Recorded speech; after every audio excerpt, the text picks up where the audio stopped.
विधानसभेच्या 288 मतदारसंघांसाठी निवडणूक होतीये। त्यासाठी 7,995 उमेदवारांनी अर्ज दाखल केले होते। यापैकी 2,938 उमेदवारांनी अर्ज मागे घेतला आहे। त्यामुळे आता रिंगणात 4,136 उमेदवार उतरणार आहेत। यातून आपापल्या 288 उमेदवार निवडून द्यायचे आहेत, ते आपले आमदार असतील।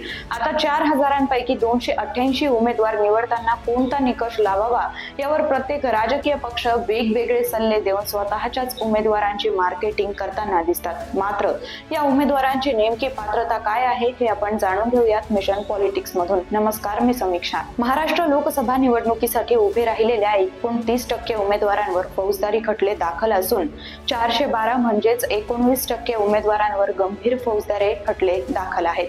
821 म्हणजेच 38% उमेदवार हे करोडपती असून उमेदवारांची सरासरी संपत्ती ही 9.11 कोटी रुपये असल्याचं द असोसिएशन फॉर डेमोक्रेटिक रिफॉर्म्सच्या अहवालात समोर आलं आहे। एडीआरनं 4,136 उमेदवारांपैकी 2,201 उमेदवारांच्या शपथपत्रांची माहिती गोळा करून हे विश्लेषण केलं आहे। 4,136 उमेदवारांपैकी 490 उमेदवार हे राष्ट्रीय पक्षांचे आहेत, 496 प्रादेशिक पक्षांचे, तर 1,063 उमेदवार मान्यता नसलेल्या पक्षांकडून, तर 2,087 उमेदवार हे अपक्ष निवडणूक लढत असल्याचं समोर आलं आहे। गुन्हेगारी पार्श्वभूमी असलेल्या उमेदवारांना तिकीट देणं आणि कलंकित नसलेल्या उमेदवारांना तिकीट न देण्याबाबत कारण सांगण्याचे निर्देश दिले होते। मात्र राजकीय पक्षांना निवडणूक प्रणालीमध्ये सुधारणा करण्याची कोणतीही इच्छा नसल्याचं दिसून येत आहे। सर्वच उमेदवारांनी निवडणूक आयोगाला सादर केलेल्या शपथपत्रांमध्ये त्यांच्या संपत्तीचं व उत्पन्नाचं विवरण दिलेलं असतं। त्यावरून हा उमेदवार किती श्रीमंत आहे किंवा गेल्या 5 वर्षांनं त्यानं किती कमाई केली हे कळून येतं। एडीआरच्या अहवालानुसार राज्यातील 4,000 उमेदवारांपैकी 829 उमेदवार करोडपती आहेत, म्हणजे सुमारे 25% उमेदवारांची संपत्ती सरासरी 9 ते 10 कोटी रुपयात आहे।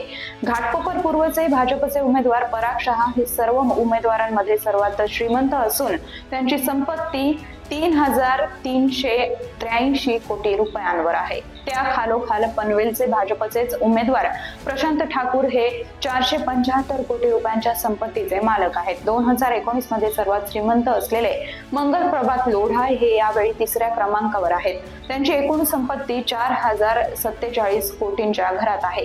अर्थात हे तिसरे धनाढ्य उमेदवारही भाजपचेच आहेत। शिंदे सेनेचे ओळा माजेवाडा येथील प्रताप सरनाईक 333 कोटी, मानखुर्द शिवाजीनगर मधील समाजवादी पक्षाचे अबू आझमी 309 कोटी, पलूस कडेगाव येथील काँग्रेस उमेदवार व भारतीय विद्यापीठाचे प्रमुख विश्वजित कदम 299 कोटी, पुरंदरचे काँग्रेस उमेदवार संजय जगताप 277 कोटी, नागपूरच्या हिंगणा येथील भाजप उमेदवार समीर मेघे 261 कोटी, भूम पारंड्यातील शिंदे सेनेचे उमेदवार तानाजी सावंत 235 कोटी व नांदेडच्या नायगाव मधील भाजप उमेदवार राजेश पवार हे 212 कोटींचे धनी आहेत।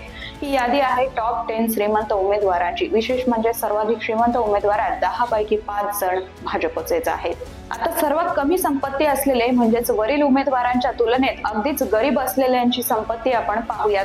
बडनेराचे अपक्ष मंदपे यांची संपत्ती 2,000 रुपये आहे। सर्वात गरीब उमेदवारांची संपत्ती 2 ते 5,000 रुपयांपर्यंत आहे व हे सर्वजण अपक्ष आहेत। फक्त मुलुंड व अंधेरी पूर्व येथील सिद्धेश आव्हाड व कुंदन वाघमारे या 2 बसपा उमेदवारांचा यात समावेश आहे। आता दिग्गजांच्या लढाईत या गरीब उमेदवारांपैकी एकाचीही निवडून येण्याची क्षमता नाही, त्यामुळे त्यांच्याविषयी न बोललेलंच बरं।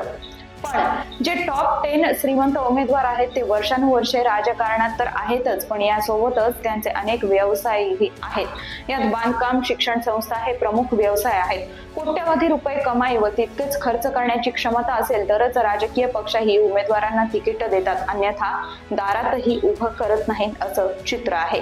भाजपनं जे 148 उमेदवार दिले आहेत त्यापैकी 144 उमेदवार हे कोट्याधीश आहेत। शिंदे सेनेचे 85 पैकी 79, अजित पवार गटाचे सर्वच 58, उद्धव सेनेचे 94, काँग्रेसचे 102 पैकी 94, तर शरद पवार गटाचे 82 पैकी 80 उमेदवार कोट्याधीश आहेत। जे उमेदवार कोट्याधीशांच्या यादीत नाहीत ते फार गरीब नाहीत, तर त्यांची संपत्ती ही लाखांमधून असून ती कोणत्याही क्षणी कोट्याधीशाच्या प्रवर्गात मोडू शकते. अर्थात हे राजकारणी मंडळी कागदोपत्री व्हाईट असलेलं उत्पन्नच या शपथपत्रात नमूद करतात.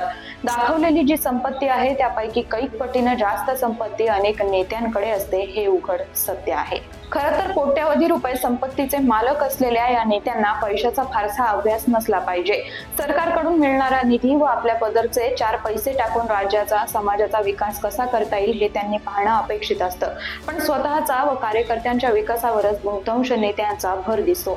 यापैकी एकाही नेत्याची पुढच्या 5 वर्षांनंतर संपत्ती कमी झालेली नसते. उलट जर आमदारकी मंत्रिपद मिळालं तर ती निश्चितच वाढलेली दिसेल. कोट्याधीश आमदाराच्या मतदारसंघाचे मतदार एवढाच काय तो आपल्यासारख्या सामान्य मतदारांना अभिमान, दुसरं काय. त्यांना मतांची श्रीमंती मात्र आपणच देऊ शकतो हे मात्र तितकंच खरंय. म्हणूनच योग्य उमेदवार निवडा एवढंच मिशन पॉलिटिक्सचं आवाहन.